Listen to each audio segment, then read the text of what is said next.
Os humanos sempre usaram certas substâncias para obter um fim. O álcool, a cafeína, a nicotina são exemplos dessa substância. E nessa gama de drogas que o ser humano usa, a maconha está numa das mais usadas. A maconha tem várias substâncias, entre elas o THC e o CBD. O THC é o que dá o barato, é o que dá a onda da maconha. Então, ele é um psicoativo no sistema nervoso central.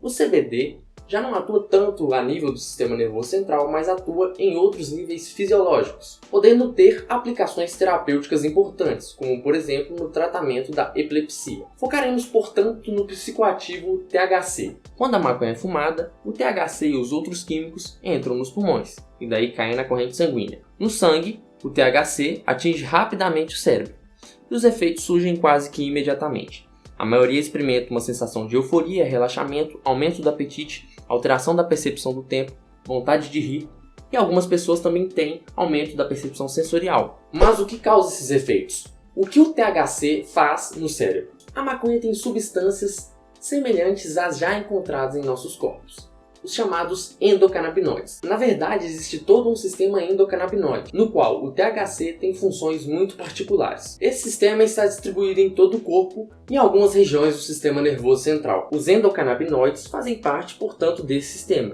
Porém, o THC pode imitar essas substâncias químicas e se ligar nos mesmos receptores dessas substâncias. Entre essas substâncias, podemos destacar a anandamida. É como se a anandamida fosse uma chave que entrasse numa determinada fechadura.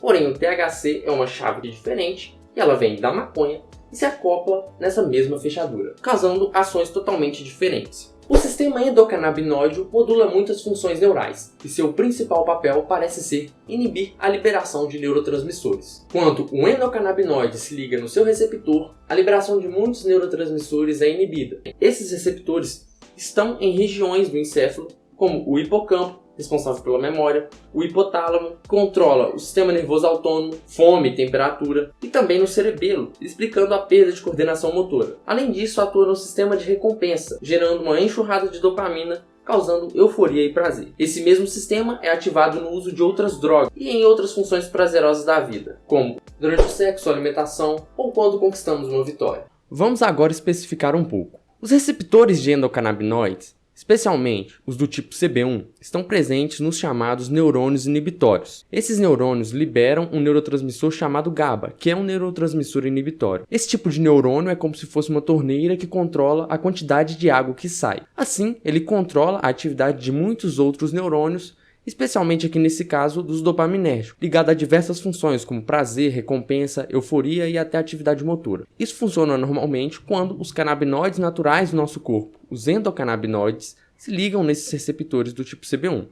Quando o THC se liga nesse receptor, o neurônio inibitório libera menos GABA, que é o neurotransmissor inibitório. Então o controle que ele tem sobre o neurônio seguinte não funciona corretamente. É como se a torneira quebrasse e começasse a sair muita água sem controle. Ou seja, a atividade dos neurônios, que não estão sendo mais inibidos, aumenta. E é isso que causa o barato da maconha. Ou seja, a euforia e o prazer e os sintomas que aparecem após a inalação da maconha são causados porque o THC influencia no sistema endocannabinoide. E isso explica os sintomas psicoativos do THC. Bem, esses são os efeitos do THC após o uso. A longo prazo, estudos mostram que a maconha pode afetar o aprendizado e a memória, pois existem muitos receptores para endocannabinoides no hipocampo, região responsável pela aprendizagem e memória. O uso da maconha também está associado a um menor rendimento e uma queda de QI entre 6 a 8 pontos quando a droga é usada na adolescência, por exemplo. Mas é sempre bom lembrar que os resultados de muitos estudos são variados. A idade, a quantidade, há quanto tempo a pessoa usa ou usou e variam o resultado das pesquisas. Alguns estudos, porém, enfatizam